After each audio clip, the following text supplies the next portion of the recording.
My name is Mikeala Elliott. This is my video presentation. I'm just going to kind of go over some of the things that I've learned in the class and some of the main topics for the past 8 lectures. The first chapter was about changing personal behaviors for optimal wellness, and that just talked about the wellness continuum and how we should strive for improvement in all 6 dimensions of the wellness continuum and how that's like a lifelong process. The 6 dimensions of the wellness continuum include physical wellness, social wellness, intellectual, emotional, spiritual, and environmental.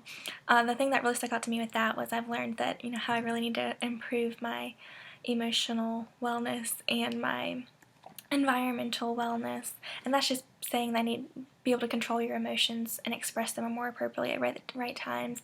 And then for environmental wellness, it's just having appreciation for how the environment positively or negatively affects you, and then how you play a role in preserving, protecting, and improving it really. Another thing in chapter 1 that really stuck out to me was how you can change a behavior and the 6 stages that follow that of pre-contemplation, contemplation, preparation, action, maintenance, and termination, as well as relapse. So those were definitely something that I've kind of taken into account when trying to change a behavior for chapter 1. Chapter 2 really talks about understanding the fitness principles. The main things that I talked about in that was a lot of definitions of different things that I really hadn't heard about before, like the 5 health-related components of fitness, how you have cardiorespiratory endurance, muscular strength, muscular endurance, flexibility, body composition, all those things. I thought it was interesting to see what each of those were and really learn about those. Something else was the principle of fitness that chapter 2 included, and that's just saying the overload principle. So the overload principle talks about in order to see improvements, the amount of training that you do has to exceed what your body is used to.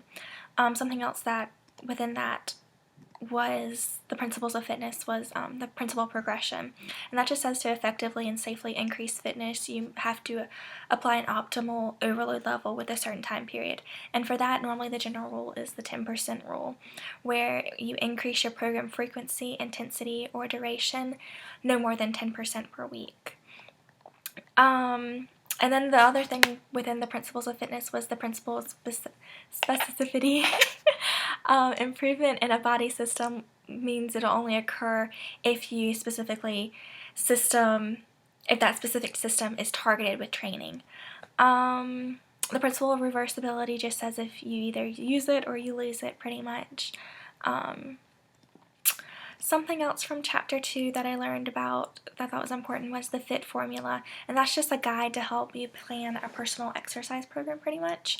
It talks about the frequency, which is the number of times per week. It talks about the intensity, which is how hard you exercise, time, which is the amount of time per exercise session, and then the type, which is the kind of exercise performed. And that's really important when you're trying to implement an exercise program, that formula. Let's see. Something else. Okay, so chapter 3 talks about conditioning your cardiorespiratory system. It really talked about what cardiorespiratory fitness really is overall, which is the ability of the cardiovascular and respiratory systems to supply oxygen and nutrients to large muscle groups in order to sustain dynamic activity. I learned a lot about just the different things that are included in the respiratory system, and the heart, the blood vessels, everything like that, and how it's all affected through cardiorespiratory exercise. Something that I learned about the cardiorespiratory system, differences between when it's at rest and when it's used during exercise. During rest, it's known as homeostasis. It's a stable, constant internal environment the body seeks to maintain, and that's what happens when you're at rest. But when you're exercising, your cardiac output is the amount of blood that exits the heart in 1 minute. So that's something to keep in mind when you are exercising and looking at the cardiorespiratory system. The benefits was something else that I learned about when trying to improve cardiorespiratory fitness. Chapter 4 really talked about building muscular strength and muscular endurance. Something important that I learned about this was just how the different types of muscles, so there's just skeletal muscles, cardiac muscles, smooth muscles, and how they each function and work together in the body when you are doing muscular strength and endurance training, really. I thought it was interesting to learn about the isotonic and isometric contractions and how those work when you do different exercises and different strength building exercises mainly. Chapter 5 talked about maintaining flexibility and back health. It just talked about how we are all prone to, with a lot of our jobs and stuff, back problems, and how that's one of the main issues that people have in America with going to the doctor is back problems, and how flexibility, well, not really flexibility, but how stretching can really impact your overall back and neck wellness. I learned the difference between whether it's static or dynamic flexibility, because static is how the measure of the limits of a joint can overall joint's motion, compared to dynamic flexibility is the measure of an overall joint stiffness during movement. So that's two different things that I hadn't really thought about before this class. And the different things that determines our flexibility too, that was interesting to read, to really learn about, because there's different individual factors like genetics, gender, age, and body type that will affect a person's flexibility. Chapter 6 really talked about understanding body composition. It talked about how body composition is related to lifelong fitness and wellness. Talked about the assessment of body size and shape differs from the assessment of body composition, how those are two different things. I learned how to evaluate the BMI and body circumferences and how that's related to overall health, wellness, and health status, really. And how to set and continually reevaluate goals to reach your healthiest body fat percentage that you need in order to be healthy. Chapter 8 talked about maintaining or managing your weight, really.